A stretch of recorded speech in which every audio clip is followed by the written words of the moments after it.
La inteligencia artificial está cambiando el mundo empresarial y laboral de maneras que antes parecían ciencia ficción.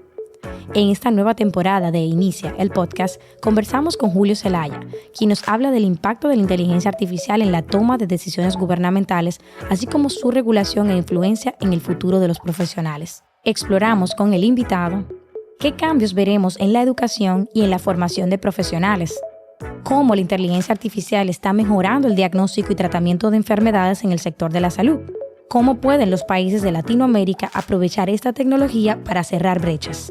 Esta conversación fue moderada por Juan Aguirre, gestor de MediaNet Partners, una firma privada de gestión de activos especializada en el sector de medios y entretenimiento, afiliada a Inicia.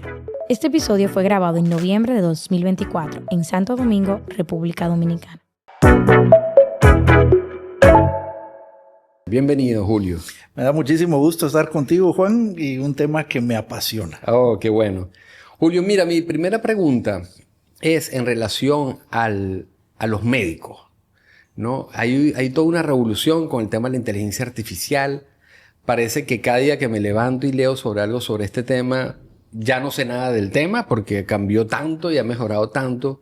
Pero una de las cosas que he empezado como a entender, y quiero que me aclares que la inteligencia artificial mejora a tal punto la productividad y actividades como la que hacen los médicos, que pareciera que los médicos van a sobrar. O los médicos, o sea, no entiendo bien si mi hijo quisiera estudiar medicina, si realmente le recomendaría una carrera como esa. En principio, si vemos esto es una revolución que ha sido primero una evolución. Porque ¿qué pasa con la medicina? ¿Cuándo busca uno un médico? Uno busca un médico para tres cosas. Para algo cotidiano, que algo te pasa y tú tienes una duda inmediata.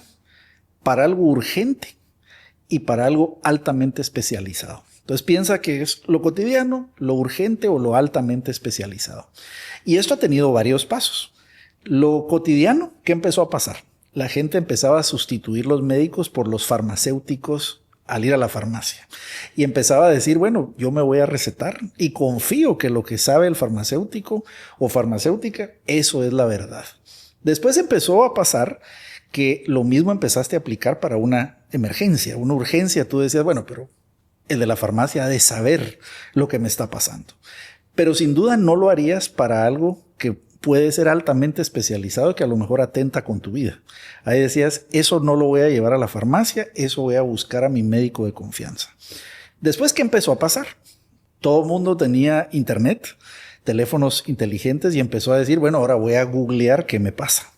Y usualmente cuando uno googleaba, uno decía, me voy a morir. Y uno decía, según Google, me voy a morir.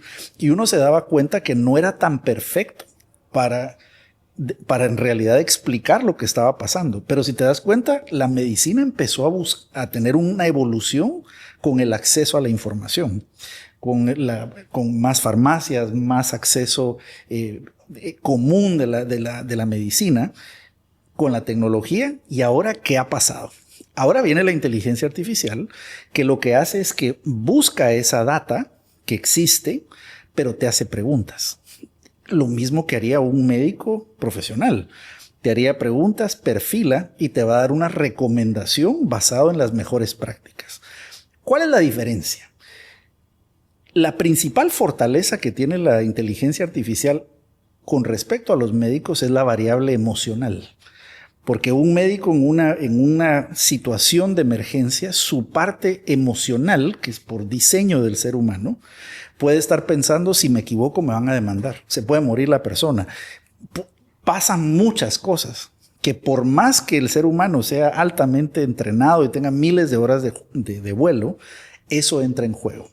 Y la inteligencia artificial simplemente va a procesar la data y va a decir, bueno, probabilísticamente considero que esto es lo que más necesitas, sin el apego emocional. Eso tiene pros y contras, porque por una variable, la pregunta que yo le haría a nuestra audiencia es, ¿cuál de las dos preferirías que tome la decisión? Y déjame decirte que esta no es una pregunta fácil. De hecho, para la gente que toma un vuelo todos los días, seguramente no sabían que dependiendo la marca de avión que tú vueles, La última decisión ante una emergencia la toma una persona o una máquina. Si tú viajas en Boeing, la última palabra la toma el piloto.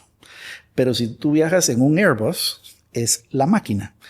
Y eso es una pequeña decisión que ahora automáticamente toda la gente dice, bueno, ¿cuál preferiría volar?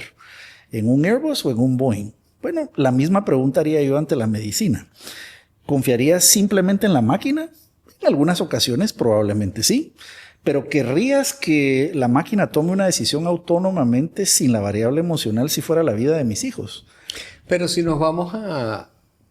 O sea, si le ponemos el factor geográfico, probablemente si yo contesto tu pregunta y yo estoy en Nueva York, yo no tendría ningún problema que lo tome el ser humano. Porque probablemente mi cerebro me dice, aquí hay mucho conocimiento.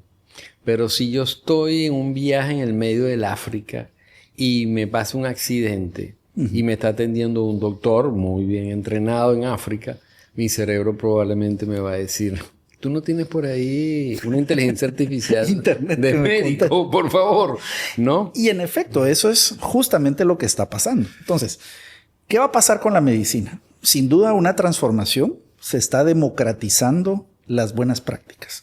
¿Qué hace el mejor de los médicos? Ha leído la literatura, ha leído varias cosas y te receta, pero ojo que cuando te receta ya entra la variable de ciertos incentivos. Y dice, bueno, aquella empresa farmacéutica vino a saludarme, fueron las que me llevaron a aquella convención médica, los tengo en el top of mind y por lo tanto te refiero ese medicamento. No necesariamente es el único que hay, pero es el que tú tienes en tu top of mind en ese momento. La inteligencia artificial va a democratizar ese tipo de decisiones. Creo que la medicina sí va a tener un cambio. Todas las carreras como medicina, leyes, consultores, profesores que tienen que procesar mucha data para dar una recomendación, van a tener una transformación radical. Pero no quiere decir que dejen de existir. Pero le meto ahorita la variable de la evolución de la inteligencia artificial. Porque cuando escucho o leo sobre la supuesta superinteligencia, ¿no? Que me gustaría saber tu opinión de qué tan cerca o qué tan lejos está. En ese instante, ¿sí sería sustituible un profesional de la medicina o de las leyes? Yo creo que ¿Qué tan lejos estamos de eso? La ciencia ficción nos ha mostrado ese futuro en donde tú estás en un viaje espacial donde tienes un robot que puede operar a distancia, ya se han hecho experimentos de eso, y además entrenado en cómo funciona, que ha leído todos los libros de medicina, que ha leído todo lo que hay y sabe cómo tomar una decisión en ese momento. No estamos cerca de eso, pero no creo que estemos a 50 años de eso. Estamos probablemente a 20 años de eso. Y te digo, ¿por qué 20 años? Creo que la parte cognitiva, es decir, el poderle hacer una pregunta y que me recete mejor que un médico board certified, ya eso ya ha pasado. De hecho, ya se han hecho experimentos en donde se ponen a los mejores médicos a ver un caso versus inteligencia artificial y ya ha ganado el 80% de las veces la inteligencia artificial. La parte diagnóstica sin duda está viendo beneficios. Por ejemplo, temas de piel. Entre más mejoran las cámaras, se puede tomar un diagnóstico mejor de una enfermedad de piel preventiva. Pero la robótica todavía no está ahí. Y creo que para llegar a ese punto donde la medicina realmente la puede hacer una máquina, necesitas la combinación de esas dos cosas. Una robótica extremadamente fina que además haya sido entrenada en miles de operaciones exitosas. Porque eso no ha ocurrido. No hay esa data.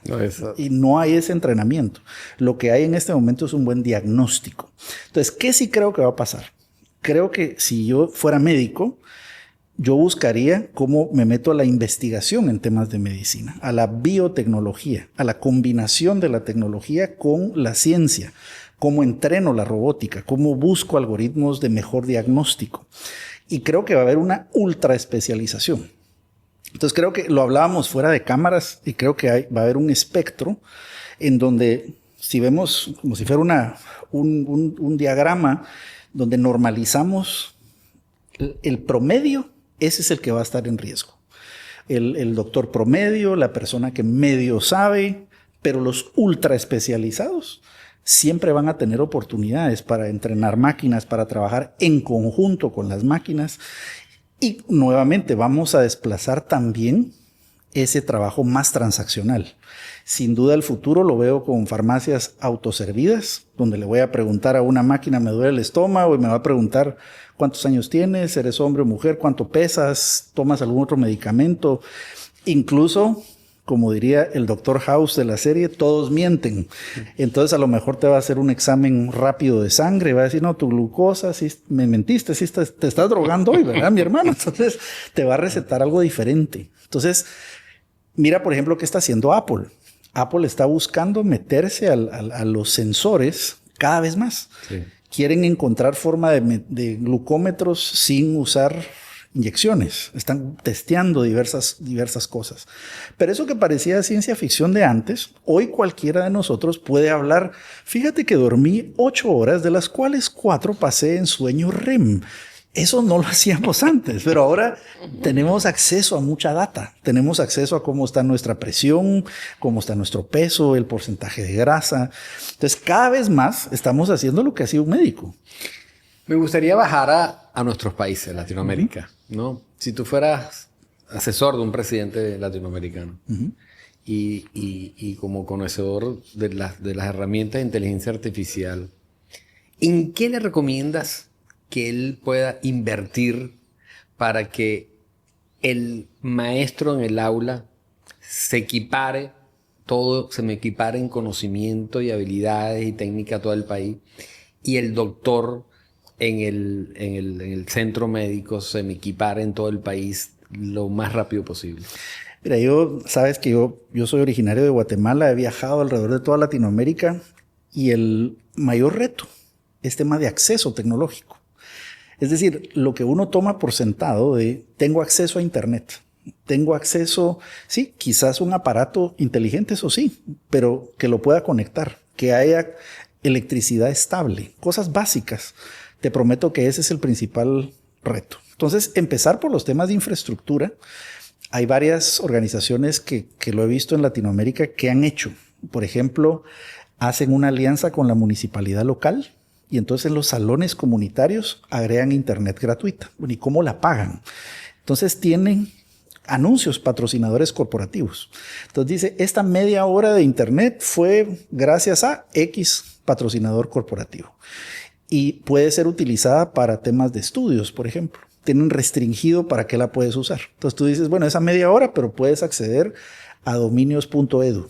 Puedes acceder a un ChatGPT porque quiero que investigues. Puedes ir a Wikipedia, pero no te puedes meter a TikTok, por ejemplo, y a otras cosas porque sé que las redes sociales podrían no ser el uso que yo quiera fomentar. Entonces, paso número 1, infraestructura básica. Eso es lo número 1. Y no me voy a meter a temas anteriores, ¿verdad? Porque hay países que tienen temas de nutrición infantil y la famosa ventana de los 1000 días. Si eso no se logra, hay un problema estructural del desarrollo cognitivo del cerebro. Pero no me voy a ir a ese tema. Claro. Voy a decir que supongamos que la nutrición está bien nutrida. Primero, acceso a infraestructura. Necesitamos electricidad o, en su defecto, temas de generación solar, eólica u otros, y temas de internet. Pero luego de eso, la alfabetización en estas cosas. La gente le teme a lo que no conoce. Y hay muchas personas que nunca han visto una herramienta de estas funcionar. Y creo que a mí nunca se me olvidaba hacer un proyecto donde decíamos, ¿cómo hacemos que la gente use un café internet? Lo que antes existía en muchos lados. Yo les decía, en un área rural de un país, enséñeles a que hagan comercio. Y cuando esas personas entendieron cómo vender en Estados Unidos y en otros mercados usando el internet y usando una computadora, había un incentivo y la gente decía, Dios mío, nunca había pensado que le podía vender, y más caro, y además hay más valor, porque hay una aplicación básica. Pero eso es alfabetización. Y esa alfabetización no ocurre si no están cubiertas los temas básicos. Entonces, sin duda, creo que los países que sean más agresivos en eso, en alfabetizar a sus poblaciones, en tener acceso. Mucho se ha hablado incluso si el internet debería ser universalmente disponible. Creo que en el futuro va a pasar. Es lo que está tratando de hacer Elon Musk, lo que está tratando de hacer Jeff Bezos. Toda la red satelital se busca hasta que sea disponible para todos y hasta que sea un derecho básico de todas las personas. Pero creo que los países que sean más agresivos con eso, tú lo ves, por ejemplo, en países asiáticos, en países de Medio Oriente, se está haciendo agresivamente eso. Queremos tener la mejor conectividad y accesible para todos. Y les vamos a dar acceso a que puedan comprar un dispositivo y que tengan acceso a estas herramientas. No pelean contra eso, sino que lo hacen algo básico. Y esa es la razón por la que muchos países asiáticos, por ejemplo, están creciendo incluso más rápido que un Estados Unidos en ciertos sectores, Medio Oriente, y que son sociedades que han tenido un desarrollo de menos de una generación. Que eso no había ocurrido salvo por tragedias. Que hay algunas sociedades que después de una tragedia ocurría en menos de una generación, pero era el deseo de sobrevivir. Pero ahora ha sido más por diseño. Fíjate, el año pasado al final, en la huelga de los actores y una de las cláusulas que más se tardó en ponerse de acuerdo fue el tema de inteligencia artificial. Y uno de los planteamientos del sindicato era, si yo te dejo que tú pongas extras en las películas como inteligencia artificial, ¿de dónde van a salir los actores de los próximos 10 años si nadie va a poder arrancar desde abajo porque no va a haber esas oportunidades? Entonces, tú no puedes hacer eso, ¿ok? Y se negaron a ese tema y lo firmaron por 2 años, pero eso va a irremediablemente venir. Entonces, ¿cómo ves tú esas necesidades de la gente que no está ultra entrenada, que todavía está en la parte promedio, versus las regulaciones al estilo de Europa o las regulaciones al estilo de los Estados Unidos? Varias preguntas ahí. Sí. Muy interesante. Déjame ver varios argumentos. En principio, el argumento de los extras. Si vemos, es un argumento de decir, protejamos lo que no agrega valor. Porque un extra, en realidad, no agrega valor a la película. Es un extra. Su mismo nombre lo dice. Uh-huh. Y muchas veces tratamos de proteger las actividades que no agregan valor simplemente porque han existido toda la vida. Uh-huh. Y no las cuestionamos. Uh-huh. El tema es, ¿cuál es la esencia de la cinematografía? ¿Qué es lo que debiésemos proteger? Esa es la primera pregunta. Uh-huh. ¿Qué es la humanidad que queremos preservar? Y tú ves ejemplos de películas como la de 12 Angry Men, que es un monólogo en un cuarto como el de pero es una película extraordinaria. No tiene más que actores, pero cada actor y actriz de esa película es un maestro en lo que está haciendo. Entonces, la primera pregunta que yo me haría es, en cualquier industria, ¿cuál es la promesa de valor? ¿Y qué es lo que el ser humano debiese proteger? Ahora bien, ¿qué han hecho varios países? Tú tienes la postura europea, que es más restringamos, no lo hagamos. Y esa postura, que ahora estamos viendo incluso encarcelamientos, persecución a personajes de tecnología, lo que está haciendo es lo que Europa ha querido, ser más tradicional, pero los está atrasando en varias cosas. ¿Qué han hecho países como Latinoamérica, por ejemplo? Tú tenías a un Milei yendo a Silicon Valley a decir, sabemos que Europa lo van a regular, sabemos que Estados Unidos va por el mismo camino, venga aquí con nosotros. Aquí ponga sus plantas, le vamos a dar facilidades porque ese se vuelve una ventaja competitiva. ¿Qué está haciendo un China, por ejemplo? China muy regulado en muchas cosas de comunicación y demás, pero ellos están experimentando en cosas médicas. En China fue cuando se hizo el primer trasplante de cabeza, que no ha pasado en ninguna parte del mundo, pero pasó en China porque tienen una forma diferente de experimentar. Podemos estar de acuerdo o no, pero experimentan más agresivamente con las cosas.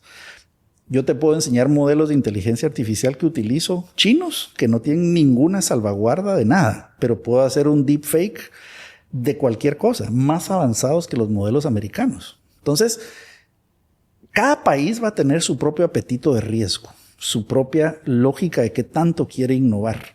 Porque lo que es un hecho es que el que te diga que sabe la respuesta a esto, te está mintiendo. Yo no la sé.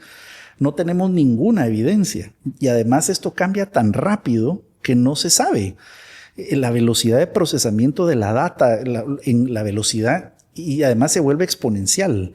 A mí me llamaba la atención cada vez que nosotros vemos que Apple lanza un procesador. Y dice, ahora es 2X, pero es 2X versus el anterior, que ocurrió un año antes y que ya era un monstruo de aparato. Entonces, no podemos entender lo que eso significa. Y que dice, no, tiene 42 núcleos de pensamiento. O sea, es un cuadrito que tiene 42 cerebros. O sea, eso no lo podemos entender. Entonces, por eso yo hablo mucho del evangelizar. Porque, por supuesto, si yo fuera actor, yo veo la tecnología y digo, se acabó. Pero te voy a decir algo. Yo mismo soy empresario de educación. He tenido empresas de educación, colegios. Yo mismo te lo prometo. El primer día que vi ChatGPT, que lo vi unos meses antes que saliera, yo recuerdo haber estado en un vuelo con personas de mi equipo. Lo empecé a experimentar y les dije, se acabó nuestro negocio. Se acabó. Me recuerdo. Los junté a todos y les dije, se acabó. Entonces, ¿pero cómo así? ¿Vamos a cerrar? No. Si no nos adaptamos, esto se acabó. Pero nadie me lo creía. No, hombre, pero es un jueguito, si es para chatear. No, eso no es como nada que he visto. Eso me va a ayudar a generar cosas, a razonar. ¿Pero qué he hecho? Sí he transformado mis negocios. Hoy utilizo la tecnología en todo lo que hago. Lo mismo está pasando en todas las carreras que hemos hablado. Los profesores, los maestros. ¿Hay algún país en Latinoamérica que sea ejemplo de la incorporación de la inteligencia en educación y salud? Que uno pueda mirar. Algunos han empezado a hacer más agresivamente experimentos. Costa Rica iba en ese camino, más clústeres tecnológicos más agresivos. Un Panamá ha invertido mucho en ciertos sectores clave. Ha hecho varios temas de simulaciones, de simuladores de vuelos, de cosas muy interesantes. Colombia ha tenido algunos planes también más agresivos. Acabo de estar en Colombia viendo algunos de los planes muy interesantes. Un Chile, por ejemplo. Un Argentina está tratando de hacer varias cosas. Ahora, ¿cuál es el problema? El problema es que entra el gobierno de turno. Y el gobierno de turno no hay una política de largo plazo de Estado, sino que es dependiendo quién cree qué. Entonces, tienes periodos en donde un Costa Rica, por ejemplo, ha sido muy agresivo en el tema, cambia las autoridades. No hay consistencia en la región sobre el impacto de la revolución de esta tecnología. No. Y creo que Latinoamérica, tristemente, siempre piensa que no nos va a llegar. No, pero si acá eso no va a llegar a nosotros. Y además acá y siempre decimos, tenemos mano de obra barata, lo cual no es una ventaja competitiva. Es lo que nos hace ser pobres. O sea, porque veamos la diferencia entre, por ejemplo, Guatemala, que es mi país, y Costa Rica. En mi país hay muchas mariposas, por ejemplo. Tenemos una cantidad natural espectacular. Pero ¿por qué Costa Rica es más rica comparativamente en eso que Guatemala? Porque ellos exportan capullos modificados genéticamente para hacer mejor producción de seda. ¿Okay? Ya el valor agregado. El mismo ejemplo de decir, produzco café o soy el dueño de Brit, de Starbucks o de Juan Valdez.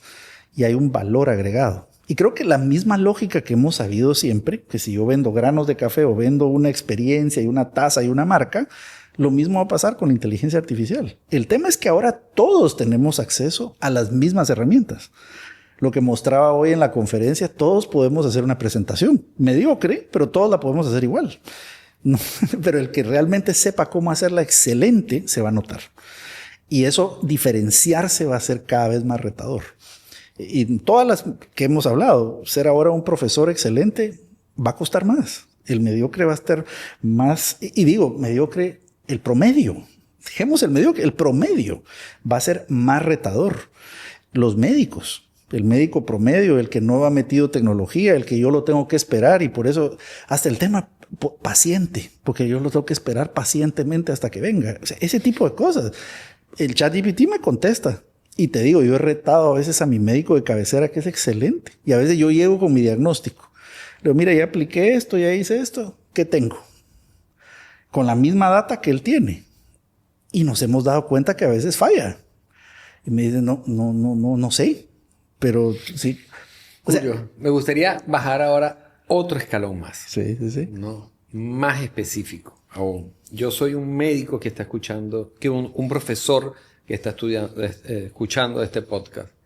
Cuando termine el podcast, ¿qué me recomiendas yo siendo profesor que debería prepararme esta noche para yo mañana empezar a hacer mejor a mis estudiantes?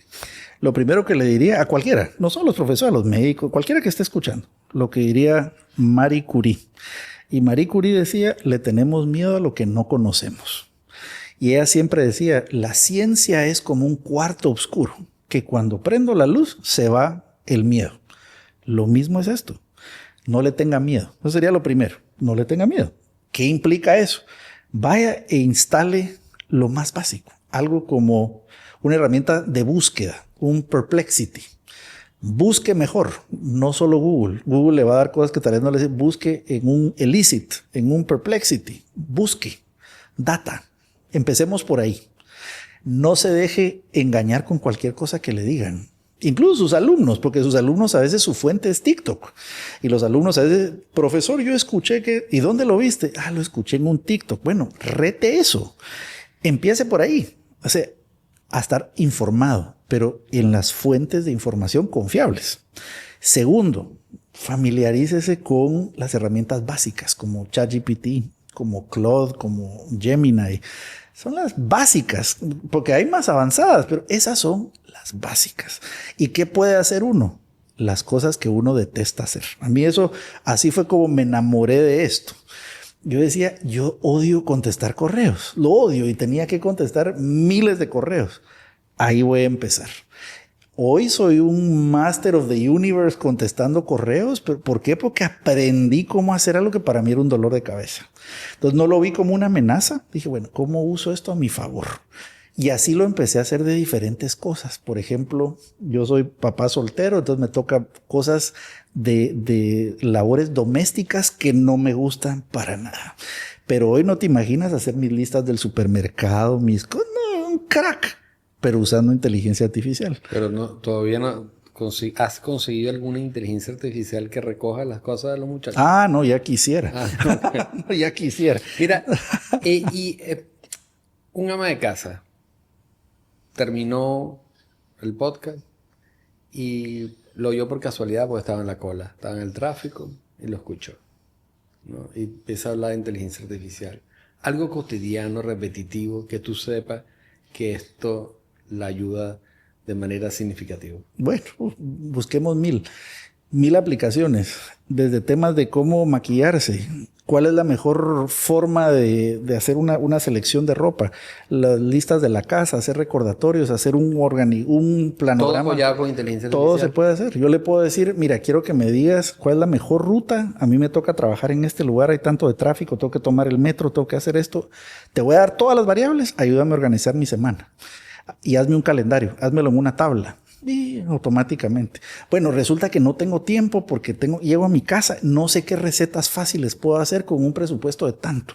Y por cierto, a mis hijos les encanta el plátano, les gusta el arroz, les gusta. Hazme recetas con esto. Uy, sí, qué buena idea. Para una semana. Si yo agarro el teléfono, saco una foto de lo que tengo dentro de la nevera, se la tiro a ChatGPT, él me puede decir qué prepara. Por supuesto. Tú le tomas una foto y le dices, bueno, quiero que me hagas con estos ingredientes 10 recetas. Y por cierto, en mi casa somos veganos. O sea, te puedes poner tan exquisito como quieras. Y te va a contestar y te va a decir. Entonces, y otra cosa, hasta cosas más cotidianas. Hoy quiero conversar con mis hijos sobre cómo les fue en el colegio. Cuando les pregunto, ¿cómo te fue en el colegio? Siempre me contestan, bien. Dame, por favor, 3 sugerencias para hablarle a una generación Z y cómo hacerle esa pregunta de forma diferente. Te va a dar unas ideas extraordinarias. Y te va a decir, mira, les tengo que enseñar a mis hijos. En el colegio les pusieron a hacer una simulación de física de esto. Dame 3 ideas, pero todo en temas de Star Wars, que mis hijos son fanáticos de Star Wars, para que yo les pueda enseñar de física. Tú no te imaginas cómo he usado esto, así como te lo digo, para hacerles divertido cualquier cosa a mis hijos. Oye, qué interesante. O mira, quiero enseñar esto, recomiéndame una serie que sea para todo público, que esté disponible en Netflix y que esté de una duración tal. ¿Cuál me recomiendas? Y converso de cosas cotidianas. O sea, lo que quiero decirle a nuestra audiencia es que la inteligencia artificial no es para científicos, no es para ingenieros, es para todos, es para hacernos la vida más fácil. Pero hay que saber preguntarle. A mí me gusta decir que la inteligencia artificial hoy es como si fuera un excelente asistente con paciencia infinita, que te escucha cualquier pendejada. Perdón la expresión, pero te escucha cualquier cosa. No te va a juzgar, no te va a decir, Julio, ¿qué te está pasando hoy? Por el amor a Cristo, ve a mejorar tu vida, sino que te escucha. Te puedes imaginar un maestro con paciencia infinita. que te puede explicar 500 veces una cosa y que te oriente y que nunca va a tener un arrebato emocional o te va a decir, no, la verdad que mejor dedíquese a otra cosa. Pues nunca te lo va a decir. Tiene paciencia infinita. Entonces creo que las posibilidades, yo soy un optimista por naturaleza, creo que sí va a haber un ajuste. Yo siempre digo, la herramienta no es la mala, es en manos de quien la coloques. Pero sí le digo a todas las personas, le garantizo una sola cosa. Porque la pregunta que siempre me hacen es, mira, ¿y creas que la inteligencia artificial nos va a sustituir? Yo soy categórico en una cosa. El que no la sepa usar, ese sí. Seguro, 100% seguro. Yo sí soy categórico. Pero el que la sepa usar, le va a encontrar la vuelta. Te lo prometo y garantizo. Porque hay cosas que no puede hacer. Y ahí es donde los humanos brillamos en eso que no puede hacer la herramienta, pero el que la sabe usar. Y el que justamente sabe, esto no lo puede hacer. Ahí es donde entro yo. Buenísimo. Oye, Julio, interesantísimo, de verdad. Cómo algo tan complicado como la inteligencia artificial, que mucha gente habla de desarrollo de medicina o superinteligencia, realmente puede mejorar nuestro día a día de manera sustancial. Te voy a poner ejemplos que yo lo he usado. Yo he bajado de peso haciendo dietas solo que me ha hecho ChatGPT. Porque le digo, mira, yo odio las dietas de esto. No me gusta comer esto, y me encanta comer esto. Hazme una dieta solo para mí. Tengo tantos años, tanto esto. Este es mi estilo de vida. Y sugiéreme ejercicios que pueda hacer en esta rutina. Fíjate que yo paso viajando, estoy en mi hotel, no tengo un gym. Yo no soy de esas personas. Yo, de verdad, cada vez que veo a las 4 de la mañana personas haciendo ejercicio, yo oro por esas personas, ¿verdad? Yo les digo que Dios te bendiga. Yo me gusta, no tengo ese chip, pero le digo, mira, dame ideas. Mira, me ha dado unas rutinas de ejercicio que hago como loco en mi cuarto de un hotel. Me sugiere canciones. Me dice, no, si quieres, haz despechadas con la canción de Red Hot Chili Peppers tal, y esa te va a dar el ritmo adecuado. Mira, he hecho unos experimentos que en la vida se me había ocurrido. Ha sido mi mejor entrenador de ejercicios, de dietas. Filosofamos de cosas varias, ¿verdad? O sea, sí, hay muchas aplicaciones. Y lo que quiero es que la gente vea que ha cambiado algo poderoso. Tú antes, para usar una computadora, tenías que aprender programación. Hoy la computadora aprendió idioma español. Eso es lo que ha cambiado. Entonces, no hay que tenerle miedo, hay que platicarle y hay que sacarle el máximo potencial.